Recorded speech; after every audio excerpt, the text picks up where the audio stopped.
afternoon, everyone. Welcome to another edition of RecruitMilitary Live, a continuing series of live broadcasts covering all things military transition, veteran employment, mil-spouse employment, and much more. My name is Lucas Connolly, retired Army officer and former TAP program manager, here to share with you the ins and outs of navigating the waters of civilian employment. If you are in search of meaningful employment, then you are in the right place. Please visit rmvets.com/live to learn more. Okay, let's roll right in. Are you a spouse of a service member? Would you like to know more about how our mil spouses can and do make a difference in our military community? If you answered yes, then you are watching the right show, so don't touch that mouse. Today's topic is military and spouse employment. We have two guests coming on the show today, but just like Murphy's Law says, anything that can go wrong will go wrong. So we're going to introduce our first guest, and we're going to get connected with our second guest in just a moment.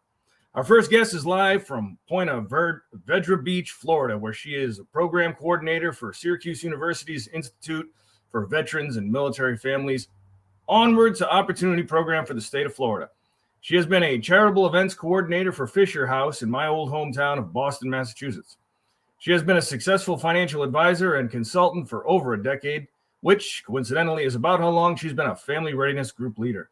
A very thankless job, but very important to our military service members. She has a master's degree from Harvard University. She's a founder and executive director of her own nonprofit group supporting troops deployed overseas. Ladies and gentlemen, Ms. Emily Spencer is joining us today. Emily. Hi, good afternoon. How are you? Great to be here. Nila is going to be joining us. We had a minor technical difficulty, but we're getting that straightened out right now. Oh, good. Okay. Yeah, she's wonderful. So I'm so happy she could be here today. It's fantastic. So as soon as we get her on, I will roll right introducing her. All right. So welcome to the show. Thank you. And folks out there in the audience, now that you know who we are, let us know who you are. Jump into our chat window, hit the chat. Let us know where you're watching us from, who you are, who you're with, what your status is. Are you an active duty service member? Are you in transition to civilian life? Are you a mil spouse or a caregiver or something else we haven't thought of? Hit up the chat window and let us hear from you. If you have questions, comments, issues, or concerns, we want to hear those too. So jump right in. All right, Emily, let's take a look here.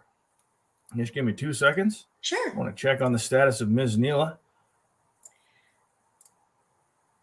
All right. So how are things down in sunny Florida? Hopefully better than they are up here in the North Country of Northern New York.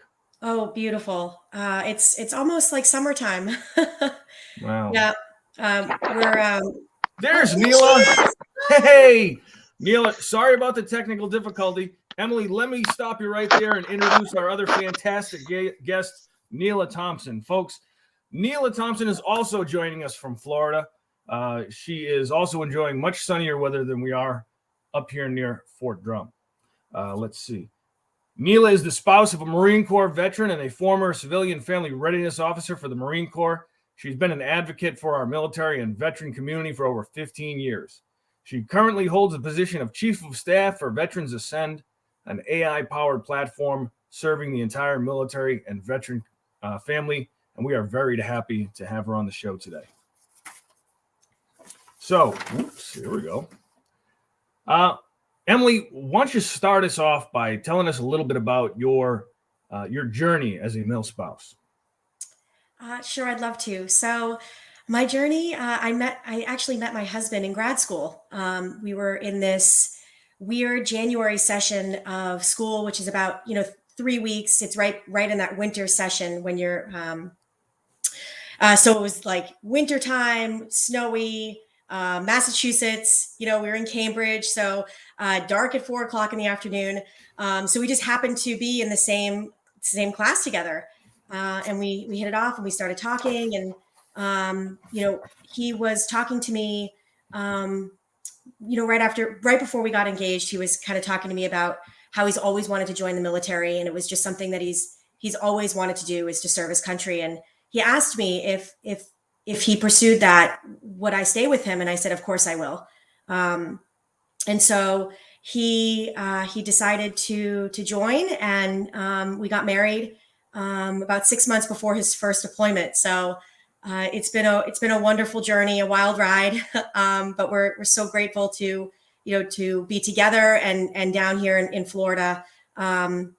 it's just been such a blessing to be able to find this community down here, as well as around the country. And from what I hear, that is a great community down there in and around Jacksonville. A lot of folks from some organizations that we're familiar with, the Jax Mafia, Yep. strong down Yep. there in Jacksonville, Florida. Yeah, absolutely. And you know, I credit this network, or our Jax Mafia, to really my overall success here. Not just with Heartillery Group, but emotionally as well. Because, you know, we moved here, we didn't know anybody. You know, it was very lonely when we got here for me. And so, you know, being fortunate enough to meet some of these wonderful people here and the wonderful organizations that we have here, really, you know, saved me in a sense. You know, gave me an instant community, and has been supporting myself, my family, and Heartillery Group ever since. Fantastic. That is absolutely great. Nila, do we got you? I'm here. Thank God. Military spouse, adapt and overcome, right? Absolutely. I couldn't say it any better myself. So, Nila, you might not have caught the question, but the first question was, tell us a little bit about your mil spouse journey. So Bruce Thompson and I, we have known each other since we were in high school. We are going on 32 years of knowing each other. So we knew each other well before the military, and we had our own separate lives, and then we got together. And I am now, you know, Mrs. Bruce Thompson. He is a retired Marine, and it was very early on after we got married, and I, you know, joined with the military. I married the military. As I tell my my military spouses, when you marry a service member, you also marry the military, because you have to love them as much as you love your service member. Otherwise, it's not going to work.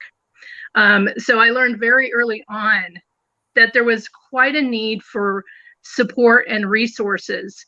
And that knowledge, it brought me to family readiness. And as you know, I was a family readiness officer for the Marine Corps, and it's served my passion. And that is what has made me such an involved advocate in our military and veteran community now. But it all started because there was a need, and it was something I wanted to fill for our community. And you're in great company there with your spouse. That he is the capo de tutti capi down there in the Jax Mafia. Absolutely, we love our Jax Mafia. So let's talk for a second about life balance, the challenge of balancing a life. You got work life, you got military, you've got, of course, family, community, the FRGs, and God forbid, at some point in time, maybe taking a few moments for yourselves. How do you make time for yourself? Emily, start us out. How do you balance it all? It is very hard. It's very challenging. But like Nila was saying, you know, it's the two of us found our calling with this, with just being able to be of service. I think that we both believe that this is what we were meant to be doing. And so for that, you know, we rotate as much of our resources within ourselves to be able to fill those needs. For me, I also have two small babies. I have a 4-year-old and a 3-year-old. So it is near impossible to find moments to myself. But you know, I really do find my greatest joy in giving back to our communities and just being available to be a resource, or, you know, if I can't be the resource, then to be able to refer back out to our Jax Mafia, or even through the IVMF around the country, just to be able to make sure that we are taking care of each other. You know, in those rare moments where I get a couple minutes to myself, I'll have a glass of wine and just sit. Saying so. Yeah, just sit for a minute. But you know, for the most part, it's just the being grateful and feeling like, you know, I have the resources and I have the energy and the ability to be able to help as many people as I can. And, you know, certainly bringing Nila into the fold is just huge, because she's been in this space, you know, a little bit longer than I have. And she has a wealth of resources that I think are invaluable for not only myself, but for our communities. Right. And I think if it's not personalized for you, if that experience of being in the military community and being family readiness and church community and being a part of that service, if that's not a part of who you are and you haven't personalized that, then you are probably struggling because there might not be much time left over for the you if that isn't you. Nila, how do you balance it all? Well, first I have to ask, what is time to yourself? And It's a myth. I'm sure there are a lot of others that feel this way too. For me, it was really listing my priorities. What is the most important thing for me and for my family? And especially if I'm starting to feel overwhelmed with everything, because there's a lot of great organizations out there. They all want you to volunteer, and it's so important to volunteer and build your network, but make sure you're taking care of yourself. List those priorities out, and that's what has done it for me. I've set my priorities. I can't let these things go. I can add on as I feel comfortable, but as soon as I start that I'm spreading myself too thin, I go back through that list and say, what can I really do and do effectively? Because I want to be the best that I can be for anything that I'm doing. And when we spread ourselves too thin, we can't do that. And it goes back to that, that airplane mask story. If you don't put that oxygen mask on first, you can't take care of other people. So as you're trying to prioritize, figure out what really works for you and for your family, the true needs, and then add as you can. Right, because you could probably do 50 things really poorly or Right. 5 or 6 things really well. And I have. Which one? 50 things poorly or 6 things well? Both. Somewhere in the middle. I'll give you, we'll do 20 things okay. All right. Exactly. So let's talk for a second about employment. Having a second income is always a good thing, maybe, if you feel you need it. But for many mil spouses, they find that not just the income, but the experience of being employed, being something more than just mom, dad, or spouse on a day-to-day basis, but being that part of employment, that's a part of an identity, a sense of self-importance. Finding employment as a mil spouse can be challenging. How do you address the gaps in the resumes and the gaps in experience, and especially when it comes to relocating and balancing the needs of the family and the home and the community? There are challenges there. How do you overcome them? Let's go to Nila first on that one. All right. Back in the day, we didn't talk about being military spouses because we were concerned that employers wouldn't hire us because we were spouses, and we would probably be moving in the next couple years. So we didn't disclose that information. In the last few years, the military spouse is actually it's a great thing to be a military spouse, and I think the pandemic had something to do with this. We really shined. We showed how well we can adapt and overcome our challenges, how we can continue working, because even as a military spouse, I've got a mission, and we continue to work on the mission, and employers recognize that. But when it comes to history gaps on your resume, that's why volunteering is so important. Volunteering with your community, because you can add those skills. But also, don't discount the skills that you have as a stay-at-home mom. There are so many skills involved with that as well. You have budgeting and scheduling and adapting and calm under pressure. There's a lot of skills associated with that. And there are so many resources in our community that can help you really define what your skills are based on your experience, even if that experience isn't earning you a paycheck. And there may be ways to integrate being an effective caregiver, family, really the keystone in many families. And I just had somebody talk to me about this the other day. They said, I want to learn new skills, but I wanted to integrate that into my family. So I took a QuickBooks software class, and I now use QuickBooks for my family budget. And oh, by the way, it's on my resume. Courses that you can take for free as a military spouse.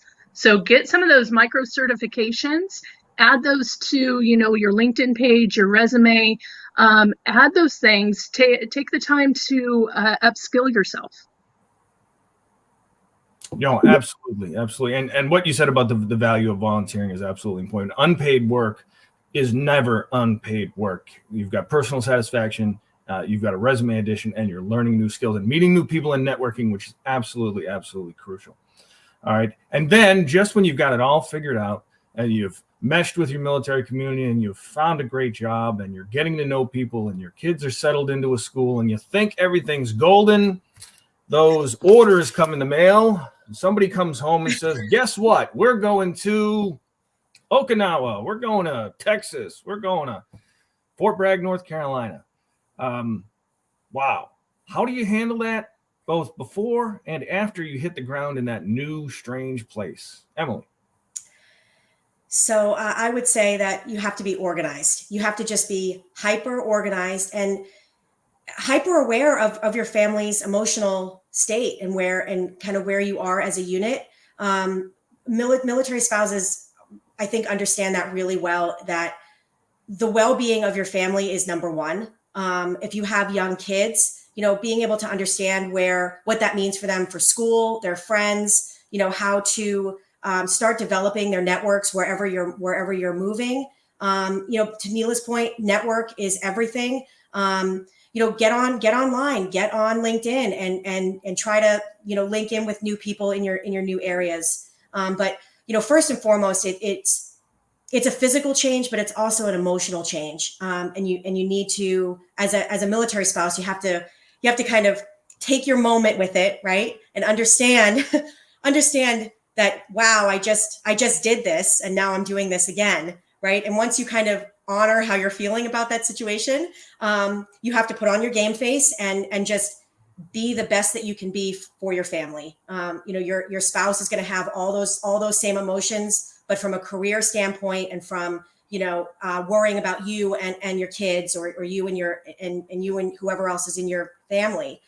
So it's very, very important to just make sure that he feels like that you've got it and that you're okay. Because if you're okay, then you're going to make it okay for everybody else.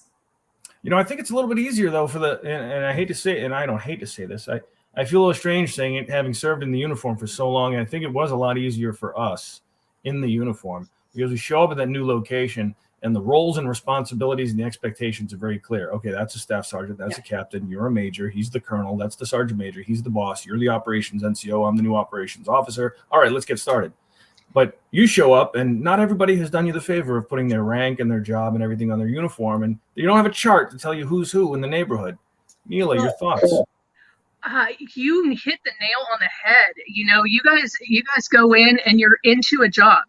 And we've got to figure all that out. We've got to get the kids in school. We've got to get everything unpacked. A lot of times when a service member is married, the military assumes, look, the spouse is going to take care of everything at home. And so we end up doing that. And spouses are champions of change. Again, we adapt and we overcome. But, moving can be its own reward because we're expanding our network. Right. We're meeting more people. We're getting more experience, things that we can put on our resume and our LinkedIn pages. There are so many benefits of moving and having all of those experiences. And yes, it can be challenging. But for our service members, all this experience that military spouses have gathered helps our service members in transition. Because we understand what they're going through. We understand that, as you transition, this is how you can work to find your next career. These are the things you can do. Military spouses have done it so many times that we can be a great asset to our service members as long as they listen. Wait a minute now. I always listen. What were you saying? I'm sorry. No, yes, you have to listen. You have to appreciate what your spouse is going through, or at some point in time, they're not going to want to go through it with you anymore. And that's a hard thing to deal with. You've got to include your spouse in the decision-making processes as much as you can. Ultimately, the military makes the decision. but there's a lot that goes into it. Where are we going to live? Do we want to rent? Do we want to buy? Private schools versus public schools? Is this going to be a short assignment? Do you want to stay here with the kids? Do we want to stabilize? There's a lot there. And especially as you move into transition, when you're transitioning out of the service, there are discussions to be had. Now, Nila, Bruce was active duty for a long period of time. Am I correct? For just shy of 24 years, yes. Okay. So can you talk for just a second about that transition experience, and did you have those conversations of where are we going and what are we doing and what's the next step? He certainly did. Oh my gosh, it was he was very organized. Bruce is a very organized person. He was planning his transition, well over a year out. He went to TAPS multiple times. We actually took 3 maps of the United States. He had one, I had one, and then we went in separate rooms to decide where do we want to live.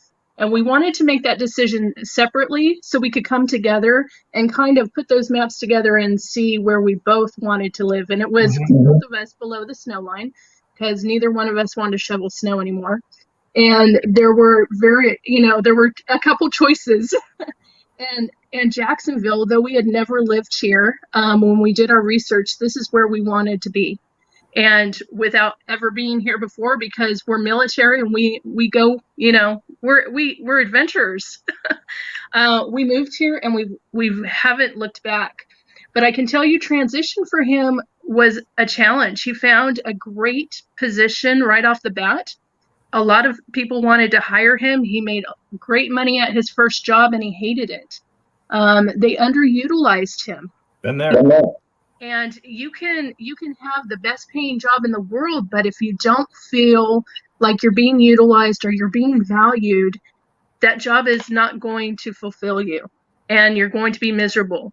I often tell my mentees, it's important to find something that you're passionate about, something that you can wake up in the morning and be excited to go to work, be excited for what you're doing. And if you're lucky enough to have put all your finances in place, and I told him, look, this is when you can retire. Here's your window. We'll have all of these ducks in a row. And so for us, he had that flexibility, but I did have to give him permission to leave that first job because he was used to in the middle. You do what you're told, you keep going, no matter how you feel about it. And he needed that permission that, hey, if you don't like this, you don't have to do it. You can actually quit. You can leave this job. And he was shocked by that. But with that transition, we kind of had to monitor because he went and he just sat on the couch and watched MASH. And he's told the story so many times. He sat on the couch for weeks and watched MASH. I'd go to work and he'd be in the same spot with the dog when I got home. And I finally said, look, you have to go out and do something. So he went and played golf by himself. And I'm like, that's not what I meant. Easier to cheat that way. Yeah. And he got great scores.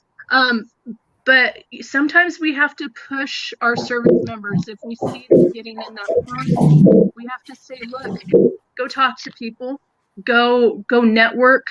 And it was from there that he really got involved in the military and veteran community and helping people with that transition. And he's learned so much and he's been able to share all of his knowledge that he's gathered.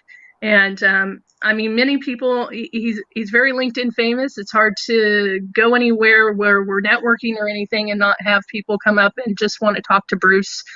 But he's really embraced that transition and become someone that others can lean on to show the way. Now, Emily, correct me if I'm wrong. You and your spouse have made one very large, significant move to where you are now. Is there another move on the horizon? Are you happy where you're at? Are you having those conversations? No, we are here.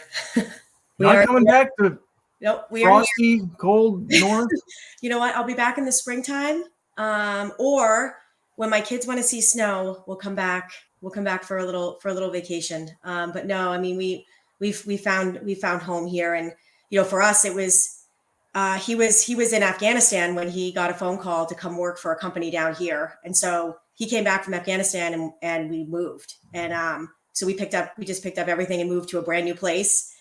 And I got here and I've always worked. So I didn't know what to do. And we came here, I had a 6-month-old baby. I said, what am I supposed to do with this baby? I don't know how to take care of this baby. I'm by myself. I don't have any friends. I don't have any family. I'm not working, so it was hard. I mean, it was really hard. And, we have military families. You have the same mission, but different journeys. So, Scott's journey was different than mine because he came down here and had a job and, he had an instant friends and people to drink beer with and hang out and, at his job. And I'm at home with this baby. Like, I don't know what just happened. So it was and Lucas, you and I have talked about this. It was very hard for me. And then I had Heartillery group that I didn't know if I was going to move or leave up north or not pursue that. And so there was a lot of, uncertainty for me. But, Scott I think communication is really important. You just have to make sure that, you guys are good, like that you understand each other's journey, right? You're on the same mission with each other, but the journeys are very different. And so I was very fortunate that he kind of sat down and just listened to how I was feeling. And again, network is everything. And so I always, every time I see Bruce and Nila and Will and, Sam and a couple others, it's like, thank you for helping me.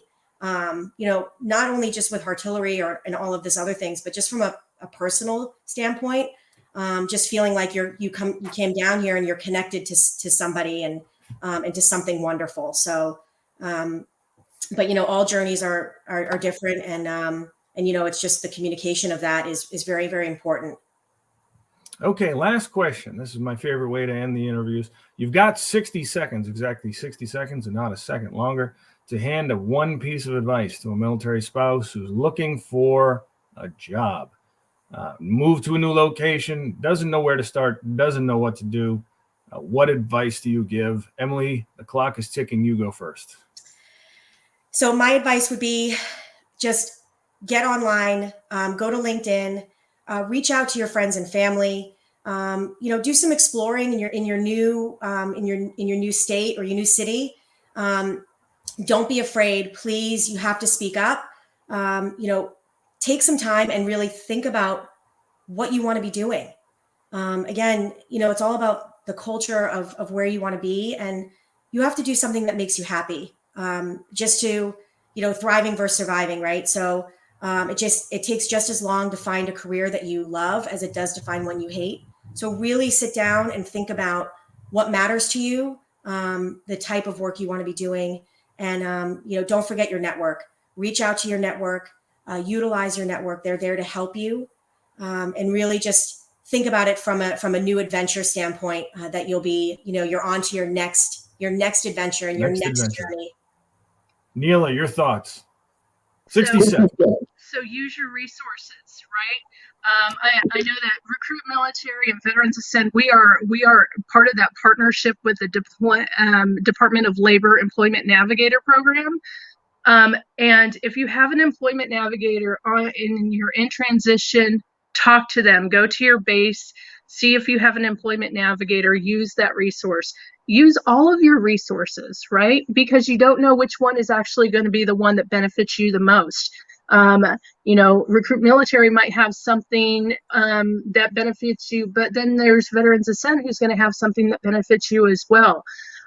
So use all of your resources. More than a resume, networking is the most important thing that you can do, because a lot of times we find positions because we knew someone that worked there and we've put ourselves out there. Don't underestimate the power of LinkedIn. LinkedIn, we have built an amazing community for our military and veterans and our military spouses. We are all on there. So use those resources, get on your LinkedIn, let us help you make your profile sharp. So many of us out here doing that for you. So we're going to walk you through that. That is absolutely great. And my colleague Renee has put here in the chat, Recruit Military provides employment solutions and resources for spouses. We hear you, and we are here to support you in the journey. Here's the link to our Military Spouse Employment Resource Center. Check it out right there on the screen. I'll give you a second to screen capture that. While we're looking at that, Emily, tell us a little bit about Heartillery Group, and if someone out there in internet land is looking to provide some support to deployed service members, what can they do to get on board with Heartillery Group? Thank you. So Heartillery Group was a beautiful accident. I started Heartillery Group when we got married in 2012, and 6 months later, Scott was gone to Afghanistan on his first deployment. So I had a new house, a new dog, a new neighborhood. I didn't know anybody, and I was newly married, and I was like, what just happened? And so, I had a few days where I'm like, I don't know what I'm going to do. Like, what do I do with this new life? And, you start to feel like a little bit, woe is me a little bit. And, so I took my time, and I sort of figured out that it was okay to feel that way. And then I said, I'm going to get up and do something. And so I started sending Scott cards just on my own. But he was the rear detachment commander for his unit over there. So I thought, hey, maybe there's more people that could use cards, right? So I put out a note on my personal Facebook page in November of 2012, and we got 17,000 cards in like 7 weeks. That's a lot. And they came in from Girl Scouts, Cub Scouts. Somebody had just taken my flyer and just shared it. So I remember emailing him saying, hey, how many people are there where you are? He said, I can't tell you, but a lot. And I said, okay, I'm going to send you 17,000 cards. And he said, what? So it really sort of started from that. And Valentine's Day, I actually invited my neighbors into my home and their kids, and we made Valentines around my table. And we did 23,000 Valentines from about 20 states. And then I talked to my girlfriend, and she's like, we got to do something with this. People love it.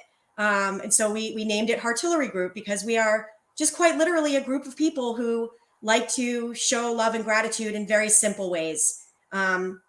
So, since then, this will be our 10th year.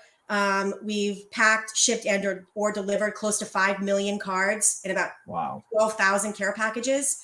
I moved Heartillery Group from Massachusetts to Florida, so that was very challenging. And again, Nila, thank you. It's from the support of our Jax Mafia and others in our community why I get to still sit here and do this today. We do cards and care packages, but we also do homeless veteran outreach, and we really just work with other local organizations to just ask them where they need help, and then we facilitate that with our followers. So we're not in any way trying to replace any other organization out there. We just want to serve. And we want to give our followers and our communities ways to get involved that they may not know exist. So it has been a tremendous blessing, and we need help. So we need help for people making cards, sending care package items, hosting parties, and really just helping us with our outreach. It is almost just me and Nana. My mom helps me, so every surface of our house is always covered in cards. But it has been an absolute tremendous blessing, and one of the best things that that's come out of a really hard few years with my husband and I doing back-to-back deployments has been the ability to bring people together to show love and gratitude to folks that they may never meet. And I can tell you from personal experience, in February of 2006, I received a card from someone I didn't know. And it included a couple of pieces of candy stuck to it. And I remember it, and I thought, I don't know who sent this, but I appreciated it. I'm pretty sure I hadn't had a shower in a couple of days, and life wasn't always great, but that little pick me up, even if for a few minutes, to put a smile on your face. And I think there was some toothpaste in there too, which I appreciated. Probably everybody around me appreciated it too. I mean, it's so nice to hear. And, some of the feedback we've received over the years is, thank you for sending that to me. I've been deployed for 7 months. I haven't received one piece of mail before I got your box. And it's that stuff. It's that kind of stuff that just makes you feel like, gosh, I really just want to make sure that the people that, I know or that are coming to Heartillery Group have these avenues to be, to show how grateful they are to live where they live and have the lives that they do. And just want to be able to share that with their families in a very simple way. That's awesome. And I'm absolutely certain the service members appreciate it. Nila, talk to us for a second about Veterans Ascend. Well, first I want to say that, Jax Mafia is a fine example of how we can bring the community together. And our organizations, none of us are in competition. We all do what we do because we want the best for our military and veteran community. And that's why I'm an advocate for Veterans Ascend, which is a free nationwide AI-powered skills matching platform. And what we do is we connect employers to service members, veterans of all eras, military and veteran spouses, and working age dependents.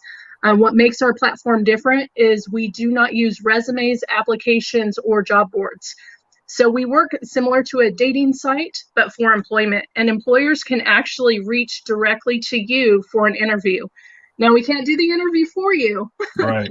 but we can at least get you to the interview. But we auto-populate skills based on your military occupation, or if you've had civilian occupations, we auto-populate those skills, and then you can adjust them so you can work them towards the career path that you're looking for. We have employers all over the country who are intentionally trying to hire our military and veteran community. And so we are just one of the ways that they can do that. Like I said, we work well with our community. If there's anything that we can do or any of our partners can do, you let us know and we're there for you. That is fantastic. Well, I tell you what, we could probably spend the next half an hour or 60 minutes just going into these stories. And at some point in time, I would love to hear some more war stories from you ladies about the challenges of being the rear detachment FRG leaders, but we're just not going to get there today. We do need to wrap it up. So ladies, Emily, Nila, thank you so much for being on the show. It really was a pleasure, and I hope our audience enjoyed it. And for those of you out in Facebook and LinkedIn land, if you haven't already done so, do yourself a solid and use the link rmvets.com/live. That will take you to our website where you'll find over 400,000 job opportunities from more than 16,000 employers. And while I'm closing us up, I'm going to put that link to our Military Spouse Resource Center up one more time. Thank you, Renee, for sharing it with us. You'll also find on our website information about our job fairs monthly, nationwide, and in person and virtual, as well as a library of content, all designed to help veterans, transitioning service members, and mil spouses find meaningful employment opportunities. On behalf of Recruit Military and the folks that joined us today, thank you, ladies, for being on the show.